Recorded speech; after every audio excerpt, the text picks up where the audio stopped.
Story recapped here. Today, I'm going to show a 2019 supernatural horror film called In the Tall Grass. Spoilers ahead. Watch out and take care. Siblings Becky and Cal are driving their car across the open country to San Diego. Feeling nauseous, pregnant Becky asks Cal to pull over near an abandoned church. Cal stops the car and Becky barely makes it out to throw up. Just as they were about to hit the road, Becky hears a cry for help coming from the tall grass. Another voice calls out to them, this time a woman and apparently the boy's mother. She calls the boy by his name, Tobin, and tells him to stop calling out. Cal enters the tall grass to rescue Tobin and Becky follows after him. Becky starts to feel something weird about the whole situation. Frustrated, Cal tries running through the field trying to locate his sister. He stumbles into the mud, tired and gasping for air. As he looks up, he sees the remains of a rotting dog. Becky soon meets another man in the tall grass who introduces himself as Ross. He is also looking for his wife, Natalie, his son, Tobin, and their dog, Freddie. Meanwhile, Cal finally runs into the boy named Tobin. Tobin tells Cal how his family ended up in the field in the first place. They followed a man's voice into the tall grass and have been stuck ever since. Cal asks Tobin how long they have been wandering through the field. The boy doesn't know. He tells Cal about the rock. The rock lets you hear the tall grass and the tall grass knows everything. Cal has no choice but to ask the boy for help. Tobin is eager to help his new friend and tells Cal to stay close to him as they go look for Becky. Becky follows Ross into the tall grass and loses him. Feeling the panic rise up to her chest, Becky frantically searches for the man. A shadow then jumps up from behind her, clasping its hand on her mouth and stifling her screams. Cal follows Tobin to a clearing where a gigantic rock sits in the center. Cal walks towards it and sees the symbols carved into it. A loud cry coming from the field interrupts his trance.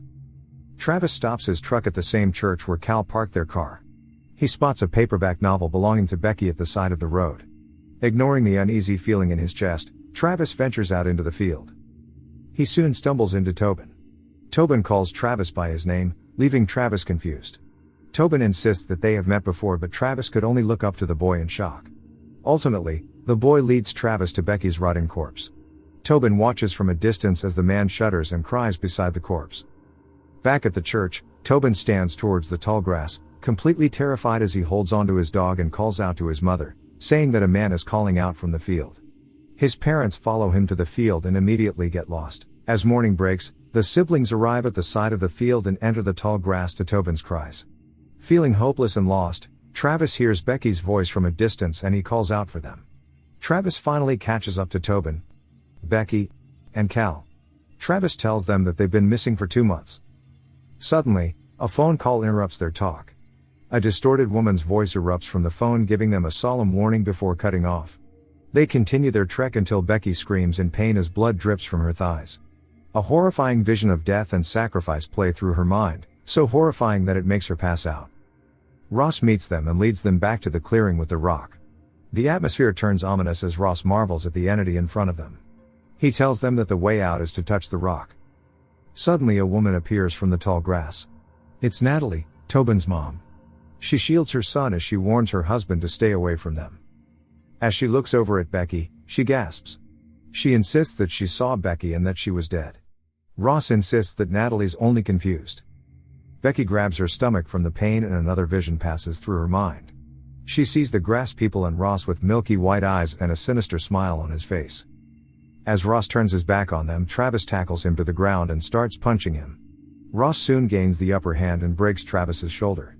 Natalie pushes her son to run and gets caught in the arms of her crazy husband. Ross finally tips over the edge and crushes his wife's head with his own bare hands.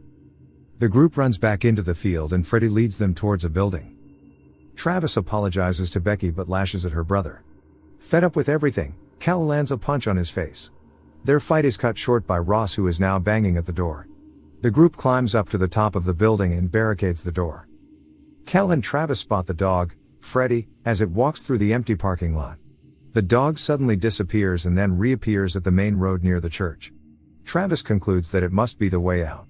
Ross manages to open the door as they climb down through the fire escape. Ross catches up to Cal and grabs him by the shoulder.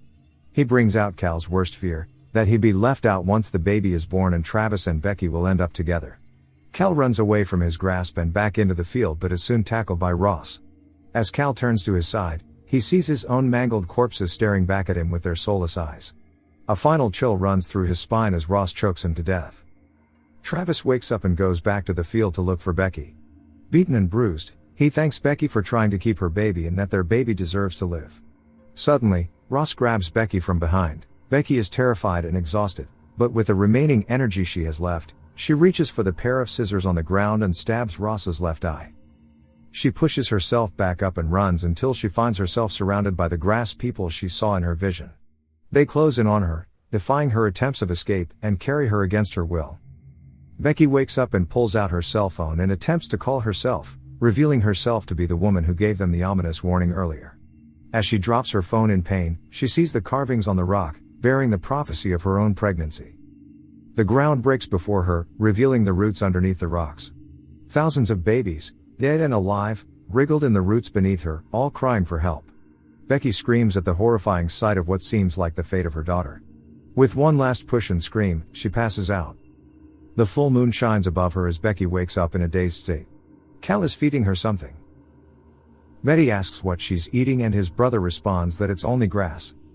As the blood drops on the ground, Becky soon realizes that something isn't right. She turns her head and spots her dead daughter. He's been feeding her the baby all this time. Petrified, she turns back to Cal, who is now Ross.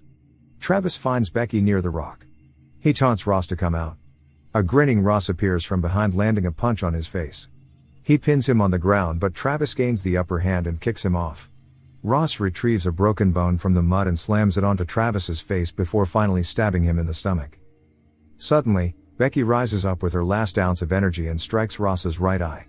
This buys them a bit of time as Travis hits back at him by smashing his face against the rock. A struggle ensues and Tobin watches in horror as Travis finally strangles his father to death. Clutching his dead girlfriend, Travis sobs. He glances back behind him and knows that there's only one way out of here. He finally places his palm on the surface and is gripped into a vision. His eyes roll back as he sees the hundreds of paths that could take them outside. Travis leads Tobin to an escape path. He turns to him and gives the boy Becky's necklace. He grabs the boy and pulls him up towards the grass. Once he's down, Tobin finds himself inside a room. He walks towards the solitary door and realizes that he's inside the church. He makes his way just in time to see Becky's car pulling up the side of the road. Tobin runs towards them with all his might and screams at them. He tells them to get inside the car and to not go in the tall grass. Seeing that they're not convinced, he pulls out the necklace that Travis gave him. Becky asks where he got the necklace and Tobin says he got it from Travis. Becky tells his brother to stop and that there is something really weird going on. They all pile back into the car and Tobin watches the window as he anxiously waits for the car to start. Becky tells Cal to turn back and take Tobin to Topeka. Travis, still trapped within the field, smiles and collapses on the ground. He knows that Becky and his baby are safe and sound. With this, he takes one final look at the sky and closes his eyes. Subscribe to watch more videos like this. Turn on notifications. And leave a like, it really helps the channel out. Thank you for watching.